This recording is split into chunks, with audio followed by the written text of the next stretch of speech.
If your aim assist ever feels inconsistent, it's probably not the game, it's probably your settings.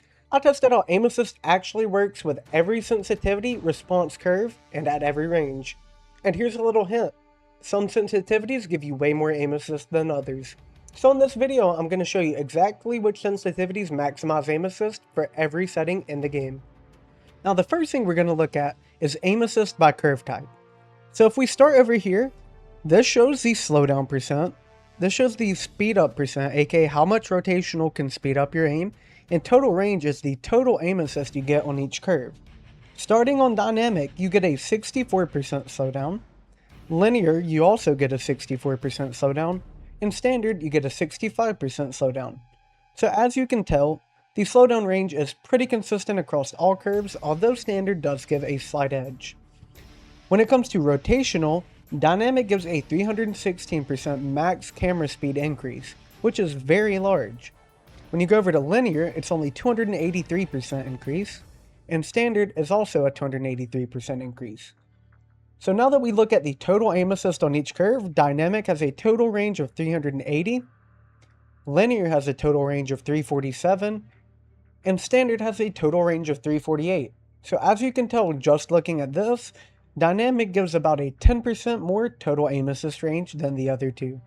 Now that you understand the relationship between aim response curve top and total aim assist you get in game, it's time to show you how I got the optimal ADS sensitivity for each hipfire sensitivity across each curve. So now if you look here, in yellow is the target speed for each movement state for tack sprint, slide and dive, and ADS strafe. This is represented in degrees per second they move across your screen. So if you look at ADS strafe, they move fairly slow across your screen at 10 meters, around 18 degrees per second. For slide and dive, it's closer to 35 degrees per second, and for sprint, it's around 40 degrees per second. Now if you look at the sensitivities, in blue represents the range where your aim will slow down to track targets moving slower. Purple shows the normal tracking band where your base stick sensitivity will keep you, and orange is where the aim acceleration will keep you on target using rotational aim assist. Now if you look at outlier examples, if you look at 0.5 ADS here, as you'll see for every movement state you're having to rely upon rotational aim assist, and you're not even able to track people at tack sprint because your ADS is too low. And if you look at another outlier example at 1.1 ADS, you always stay in the purple even to people sprinting on screen, which means you never even engage your rotational aim assist. So the goal was to find where this overlaps the most, giving you the most total aim assist across all ranges. As you'll see for this example, the best range is the 0.8 to 0.95 range, because in this range you're getting full aim assist for rotational and base stick input, while using slowdown for corrections and flicks. Now that you understand how we got the sensitivities, it's time to get to the optimal ADS sensitivity for each hipfire sensitivity on each curve. Also, it wasn't just me that checked all this data. I had AI to double check all of my work to determine the optimal ADS sensitivity range for every hipfire sense across all curves. These were scaled to give you the optimal aim assist and most margin of error across all ranges. Now that you understand why each sensitivity was picked, it's time to look at how to find your sensitivity. Step 1 is to find your hipfire sensitivity. So go for this column here, showing hipfire sensitivities 1 through 2.5, or if you're on a higher sensitivity, over here for 2.6 through 4.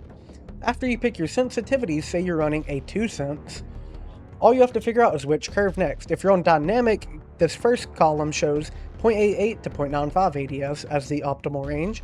For linear, the second column shows 0.86 ADS to 0.92 ADS. For the final curve standard, it's 0.82 to 0.88 ADS. Now that you've got your optimized sensitivity settings for maximum aim assist, it's time to go to the rest of your in-game settings. Now that you have your optimal sensitivity based off of the math, it's time to get the optimal settings for everything else. So button layout, I prefer tactical. This is personal preference. Put what you want here. For stick layout, I would recommend default. For my sensitivity, 3.4, 3.4. Higher is better for me, not for everyone else. If you have precision rings, you can jack it up. If not, I'd recommend staying under 2.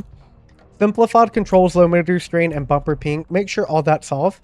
Swap triggers and bumpers, make sure that's off. And you want vibration off. This is something really important you want to go over. On dead zones, you want to go to left stick minimum and left stick max. Left stick max anywhere from 60 to 70 is a good range. For left stick minimum, you want to go as low as you can without having any forward drift. Side-to-side drift is good because it helps you engage rotational aim assist when you're not even remembering to. Right stick minimum, anywhere from 0 to 10 is good. I would recommend 0 to 5, or as low as you can get without having vertical right stick drift. For right stick max, I would recommend going 100 so you get the most total usable stick range, giving you the most precision. For your trigger dead zone, 0 and 0 will be the best, giving you the most responsive fill. Next up, sensitivity multiplier. This is where you pick your ADS multiplier that we talked about earlier, this setting right here. For all these other things, you can leave them at 1. I would recommend focused, actually turning this down. It lowers your sensitivity when you hold breath, which is good for staying on target at range with snipers. Look inversion, all this stuff, leave at standard. Aim advanced controls. This is super important. For transition timing, make sure you have instant. If you don't have instant when you go from hipfire to ADS, it's going to feel inconsistent, making your aim assist break. Aim assist correction type, this doesn't matter for third person who plays that. For response curve type, this is what we went over earlier that gives you different amounts of aim assist. Instead of normal ADS multiplier, I use per zoom. For low and 2 to 3x, which is where I use all my guns that require tracking like ARs and subs, I'll leave it in the range that was optimized that we went over earlier. You can go anywhere from 0.1 to 0.2 higher for everything else, because this is for sniping, these other zooms. You don't care about tracking, it's all about getting on target fast and getting off your shot.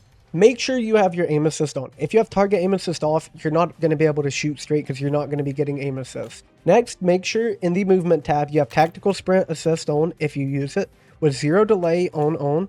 Mantle assist, keep it off, it's going to hinder you, make you not be able to control your character at all times. Crouch assist off, another thing that makes you lose control. For corner slots, leave this off. You don't want it on. If you have it on, you're not going to be able to see the same thing the enemy sees, so you won't know when you're fully peeking them versus barely peeking. Wall jump assist, leave this off. You don't want to auto wall jumping for you. Combat roll assist, partial. This prevents you from dying to fall damage sometimes. Slide dive, make sure you have it on hybrid. Hybrid is the best. It lets you get side and dive with no delay. Sprint restore and slide maintain sprint, leave those on. It helps you maintain movement. Parachute automatic behavior, leave that off. Same with wingsuit activation. That should be on manual. I had it wrong. Wall jump activation, hold is better, because if you tap or hold, both work on hold, but only tapping works on tap. For slide roll behavior, make sure you have tap to slide. Combat roll behavior, third person gives you better total awareness when you do your combat roll. Copy these from your advanced settings and copy these for your vehicle settings tab. For this tab, make sure you just copy everything. These aren't super important. A few things are important. We'll go over those.